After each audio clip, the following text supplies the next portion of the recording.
राजस्थान के अंदर पंचायती राज चुनाव का बिगुल है वो बज चुका है और राजस्थान की सरकार अब बिना ओबीसी आयोग की रिपोर्ट के बिना ही राजस्थान के अंदर पंचायती राज चुनाव है वो कराएंगे। और बात की जाए पंचायती राज चुनाव को लेकर चुनाव आयोग की तरफ से हरी झंडी है वो मिल चुकी है। राजस्थान के अंदर वन स्टेट वन इलेक्शन की पॉलिसी के तहत ही संपूर्ण राजस्थान के अंदर पंचायती राज चुनाव कराए जाएंगे। बात की जाए तो पूरे राजस्थान से हर गांव और ढाणी से एक ही आवाज आ रही थी कि राजस्थान के अंदर पंचायती राज चुनाव कराया जाए, क्योंकि पंचायती राज चुनाव नहीं होने की वजह से गांव और ढाणी का जो विकास है वो भी रुका हुआ था। और चुनाव लड़ने वाले उम्मीदवार पिछले करीबन 3 से 4 महीने से तैयारी कर रहे हैं, लाखों रुपए तक है वो खर्च कर दिए थे, परंतु उसके बाद में एक बार फिर ओबीसी आयोग की जो रिपोर्ट थी उसका हवाला देते हुए सरकार ने इस मामले को ठंडे बस्ते में डाला है। परंतु अब हाई कोर्ट का एक बार फिर डंडा चला और उसके बाद में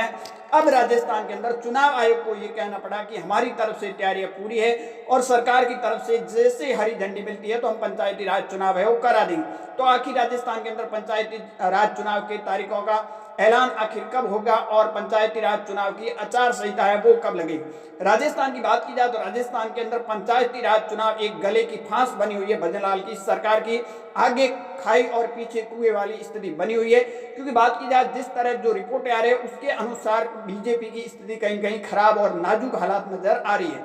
परंतु बात की जाए अशोक गहलोत की सरकार ने भी पंचायती राज चुनाव डिले किए थे, जितने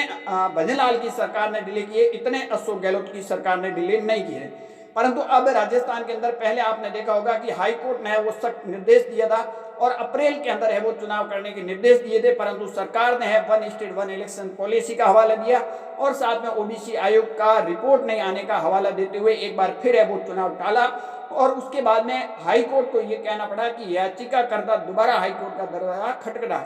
उसके बाद में जब याचिकाकर्ता हाईकोर्ट पहुंचा और उसके बाद में हाई कोर्ट ने एक बार फिर डेडलाइन दी, वो दी 31 जुलाई की। 31 जुलाई की अगर बात की जाए तो 31 जुलाई के अंदर आप दिन बहुत कम रहे हैं और इस पूरे घटनाक्रम को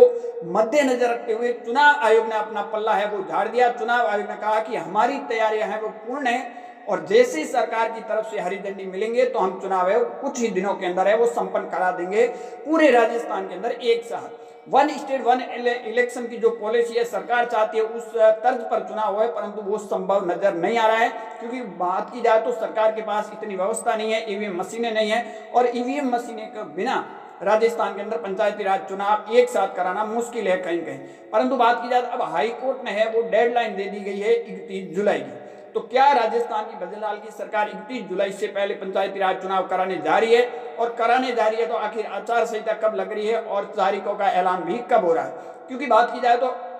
जो रिपोर्ट आ रही है एक दिल्ली की एजेंसी की रिपोर्ट आई है, उस रिपोर्ट के मुताबिक अगर देखा जाए तो बीजेपी के अंदर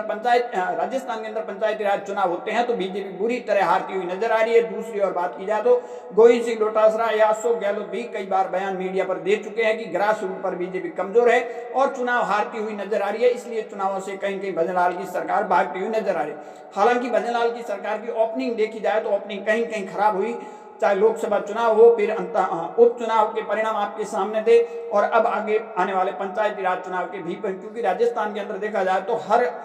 जिले तहसील स्तर पर कहीं कहीं सरकार के खिलाफ हो रहे हैं, धरने हो रहे हैं, प्रदर्शन हो रहे हैं। सरकार से कहीं कहीं लोग 2-2.5 साल में काफी नाराज है, जिसकी अगर परसेंटेज देखें तो 70 से प्लस आपको नजर आएगी। परंतु राजस्थान के अंदर पंचायती राज चुनाव नहीं होने की वजह से डबल इंजन की सरकार है, उसके बाद भी केंद्र सरकार ने राजस्थान का जो फंड था वो 1900 करोड़ रुपए है रोक दिया। अब देखना होगा कि 31 जुलाई है लास्ट है और अब सरकार कब घोषणा करते हैं।